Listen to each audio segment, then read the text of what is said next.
They clean their own classrooms. They walk to school alone. They train for years just to pass one test.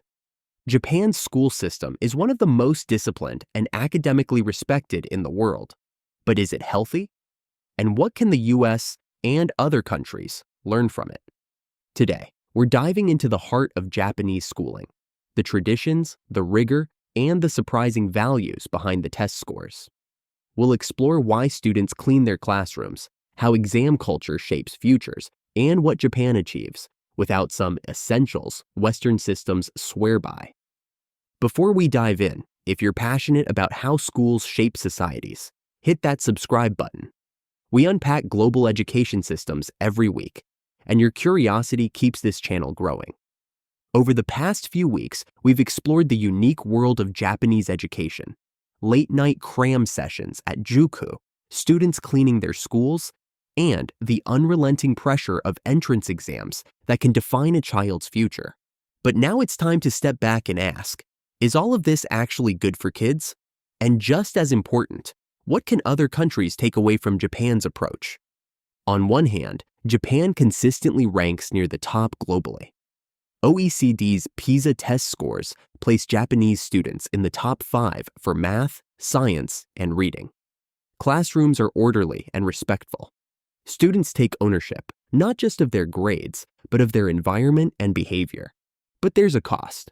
Experts warn that the pressure to succeed, especially the hyper-focus on high-stakes exams, leads to rising anxiety, burnout, and absenteeism.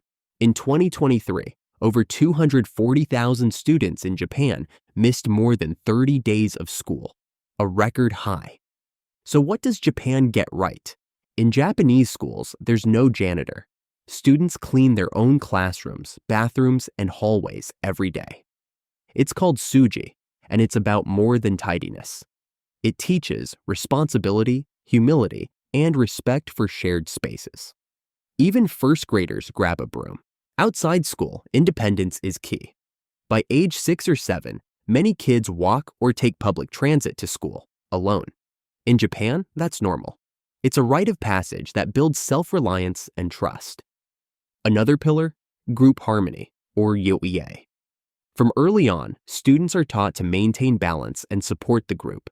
They serve lunch to each other, solve conflicts together, and often stay in the same homeroom group for years, fostering deep relationships and a sense of belonging. Teachers, called sensei, are seen as mentors, not just instructors. That mutual respect goes a long way in maintaining focused, collaborative classrooms. And academically, Japanese students rank among the best in the world year after year. Over 95% graduate high school. The key? Structure, discipline, and culture. The word ganbaru means to persevere, even when it's hard. Effort is celebrated more than talent. You won't hear, "I'm just not a math person." You'll hear, "Try again." But even the best systems have cracks. From the outside, Japan's school days seem impressive. But behind the scenes, many students are running on empty. A typical day can stretch from 8 a.m. to 6 p.m., followed by cram school, clubs, and homework. The result? Stress, sleep deprivation, and in extreme cases, depression. Japan's Ministry of Health reports rising school refusal when students avoid school due to emotional distress. Suicide remains the leading cause of death among Japanese youth ages 10 to 19. Group harmony may create unity, but it can also stifle individuality. Uniforms, classroom roles, even hair color are regulated. Students who think or act differently can feel like outsiders. And rest. Many students attend school 6 days a week and average less than 6.5 hours of sleep. During exam season, all-nighters are common, even for middle schoolers. When the pursuit of excellence leaves no room for rest, the system starts to wear down the very kids it's meant to lift up. Still, Japan's school system isn't better or worse, it's just different. Rooted in its own history, values, and culture. Every country faces the same core question. What do we want education to do for our kids? Should it foster independence, like Finland, where students enjoy short days, no standardized tests, and still perform well? Should it offer flexibility like the US, where student choice is emphasized but disparities persist? Or should it emphasize discipline and structure like Japan and South Korea, where test scores soar but pressure runs high? Japan's system teaches students how to show up, contribute, and endure. But it also raises real questions about balance, individuality, and well-being. Maybe the goal isn't to copy a model, but to ask, what kind of people do we want our education systems to produce? Hardworking, kind, curious, resilient?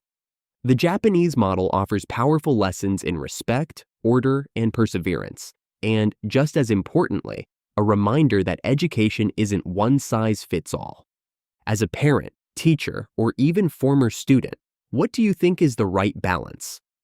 Personally, I admire Japan's focus on responsibility and community. The way students clean their classrooms and commute on their own, that builds self-reliance you won't find in a textbook. But I also believe kids need space for creativity, for play, and for rest. If I could borrow one thing, it'd be those ownership routines. But I'd leave behind the pressure and long hours. This is the kind of conversation I explore deeper with parents, educators, and changemakers in my upcoming coaching series. If you're interested in rethinking education with global insights and local action, join the waitlist using the link below. Now it's your turn. Would you thrive or struggle in Japan's education system? And what would you borrow or leave behind? Drop a comment below. Your voice adds depth to this conversation.